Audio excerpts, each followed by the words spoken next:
আমাদের দাবি মানতে হবে, আমাদের দাবি মানতে হবে, সমকাজে সমবেতন দিতে হবে, সমকাজে সমবেতন দিতে হবে, আমাদের দাবি মানতে হবে। NHM কর্মচারীদের চাকরি স্থায়ীকরণ করতে হবে, NHM কর্মীদের চাকরি স্থায়ীকরণ করতে হবে, NHM কর্মীদের চাকরি স্থায়ীকরণ করতে হবে। স্যার গায়ত্রী দাস, আমার সাব সেন্টার পানগ্রাম। আমরা 2006 থেকে NHM-এ কাজ করছি, আজকে 2025 অবধি করছি। 19 বছর চলছে। আমাদের বয়স চলে যাচ্ছে, সরকার আমাদের দিকে চাচ্ছে না। সরকার আমাদেরকে অনবরত কাজ করাচ্ছে, দিনের পর দিনের কাজ অনবরত দিচ্ছে। আমরা সমকাজে সবন বেতন পাচ্ছি না। আমাদের সিনিয়র স্টাফরা 70-80 হাজার বেতন পাচ্ছে, আমরা 30 হাজার বেতন দিয়ে কী করবো? সরকার কেন আমাদের দিকে মুখ খুলে চাচ্ছে না? সরকার এরকম করলে তো না। মাস্টারগুলোকে 2013-তে অ্যাপয়েন্টমেন্ট দিয়ে ওদের চাকরি স্থায়ীকরণ করে দিয়েছে। আমরা কি দোষ করেছি? আমাদের তো কোনো দোষ নেই। সরকার কেন আমাদের দিকে চাচ্ছে না? ওটাই আমার বক্তব্য। আপনারা কয়দিনের কর্মবিরতি নিচ্ছেন? 3 দিন, 4, 5, 6। আপনাদের দাবিগুলো বলুন তো, কী দাবি আপনারা? আমাদের দাবি হলো ইকুয়াল ওয়ার্ক ইকুয়াল পে দিতে হবে, 7 পে কমিশন মতে আমাদের বেতন দিতে হবে। কারণ যে বেতন দিচ্ছে ন্যূনতম, তা দিয়ে আমাদের সবার সংসার চালানো মুশকিল হয়ে যাচ্ছে। হ্যাঁ, এই জন্য সরকারের কাছে আমাদের বিনম্র অনুরোধ, আমরা গত 2006 সন থেকে এখানে কর্মরত, আমাদেরকে কোনো সুযোগ সুবিধা দেওয়া হচ্ছে না। অনেক কষ্ট হচ্ছে আমাদের এই টাকা নিয়ে চলতে।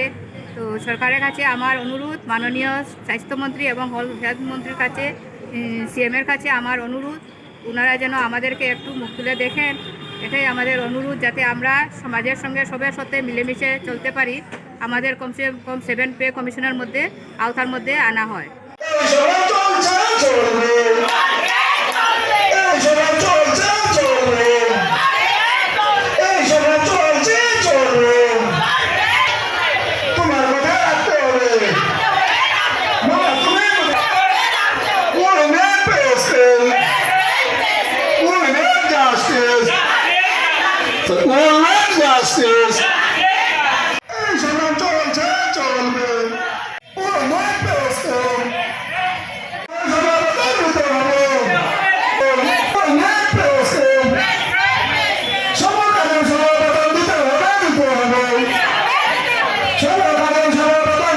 সাংবাদিক ভাইয়েরা, আমাদের এই দাবি অনেক দিন থেকেই চলছে।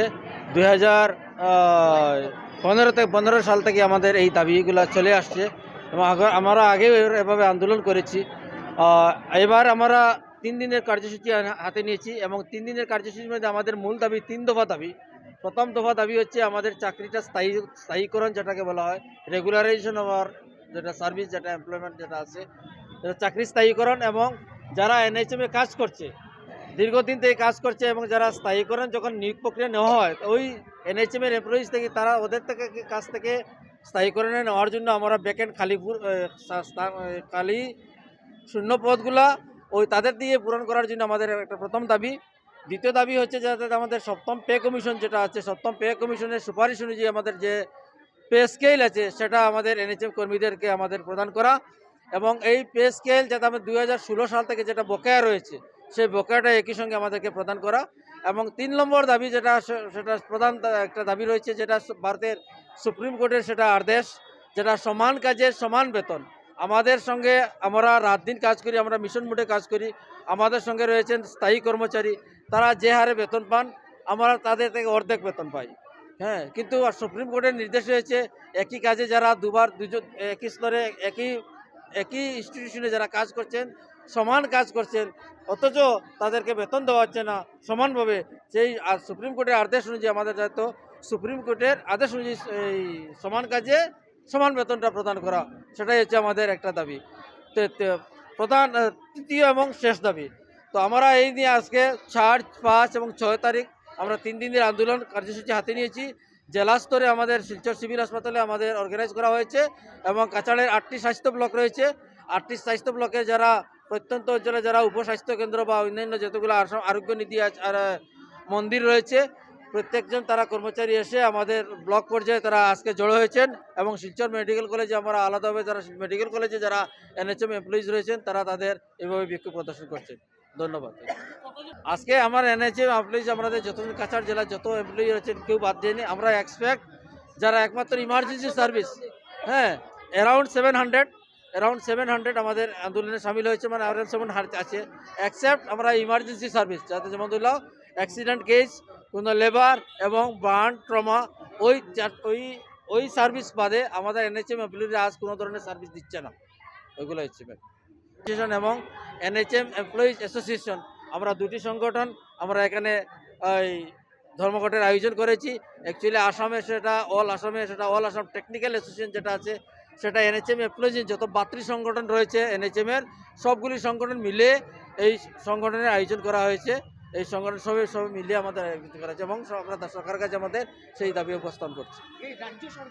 উনি যখন স্বাস্থ্যমন্ত্রী, বিগত সরকারের কংগ্রেস আমলের স্বাস্থ্যমন্ত্রী ছিলেন, উনি আমাদের এনএচএম এমপ্লয়িজদের চাকরি স্থায়িত্বকরণের তিনি পুরো আশ্বাস প্রতিশ্রুতি দিয়েছিলেন, কিন্তু এখন উনি বেমালুম মূল্য গেছে। আমরা রিকোয়েস্ট করব, আমরা অনুরোধ করছি যাতে আমাদের যারা সমগ্র শিক্ষা বিভাগে যারা আছেন তাদেরকে চাকরি স্থায়িত্বকরণ ধাপে ধাপে সবাইকে স্থায়িত্বকরণ করা হয়েছে, কিন্তু আমাদেরকে অবহেলা রেখে এই স্বাস্থ্য বিভাগের এনএচএম এমপ্লয়িজ যারা সবদেরকে অবহেলা রেখে চলে যাচ্ছেন, আমাদেরকে এড়িয়ে চলছেন।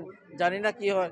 আমরা দাবি জানাই যে আমাদের এনএচএম এমপ্লয়িজদেরও ওই অন্যান্য যারা টিকাভিত্তিক কর্মচারী যারা যেভাবে সুযোগ সুবিধা দেওয়া হয় আমাদেরকে সেই সুযোগ সুবিধা দেওয়া হোক। ৰঙাপাৰাবাসীৰ বাবে সুখবৰ। আপুনি যদি দুচকীয়া বাহন ক্ৰয় কৰিব বিচাৰিছে তেন্তে এতিয়াৰ পৰা আৰু চিন্তাৰ কোনো প্ৰয়োজন নাই।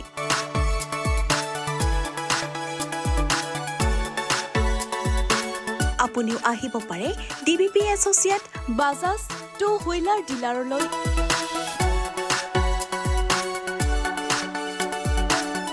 আমাৰ ঠিকনা হৈছে ৱাৰ্ড নং ৮ ঠাকুৰবাৰী ৰোড, ডাকঘৰ ৰঙাপাৰা, জিলা শোণিতপুৰ, অসম।